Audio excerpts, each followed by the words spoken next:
আলহামদুলিল্লাহ চলে আইছি সেই ভাইরাল কমলা এবং মালটার বাগানে। এখন তো আর কমলা মালটা নাই, তবে এখানে আধুনিক কাজের ছোঁয়া লেগেছে। এই জন্য দেখার জন্য আসছি বা আপনাদের দেখানোর জন্য আসছি। আলহামদুলিল্লাহ চারিদিকে অনেক সুন্দর করে কাজ করতেছে। আপনার সাইডে আগে তো আসলে এই যে এখনো যেমন দেখায় যে এখানে এখনো ওই যে আপনার নেটের বেড়া রয়েছে, তবে এটা বাদ দিয়ে এখন সুন্দর করে পাকা করে অলরেডি আপনার টিন দিয়ে বেড়া হবে, অ্যাঙ্গেল দিয়ে অনেক সুন্দরভাবে কাজ করতেছে।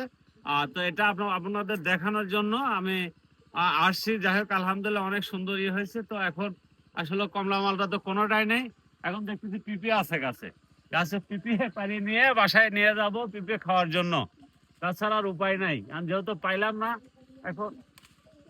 ও বাড়িতে আবার কি পিঁপা, এটা এই এত লম্বা কেন?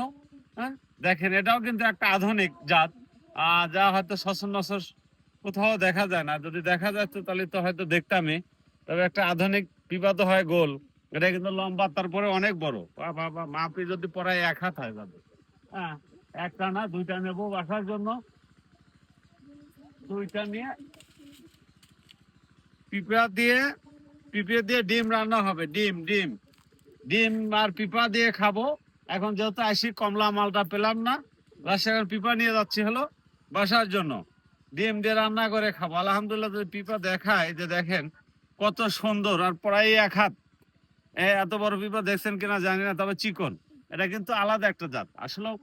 এই বাগান মালিক কর্তৃপক্ষ এরা চাই আধুনিক কিছু, বা আধুনিক কিছু যা পাবনার মধ্যে নাই, এরকম কিছু দেখানোর জন্য সবসময় চেষ্টা করে। তো যাই হোক, সবাই আমার জন্য দোয়া করবেন, আমার পাশে থাকবেন। ভিডিওটা যদি ভালো লাগে অবশ্যই শেয়ার করে দিবেন, অপরকে দেখার সুযোগ করে দিবেন। ধন্যবাদ।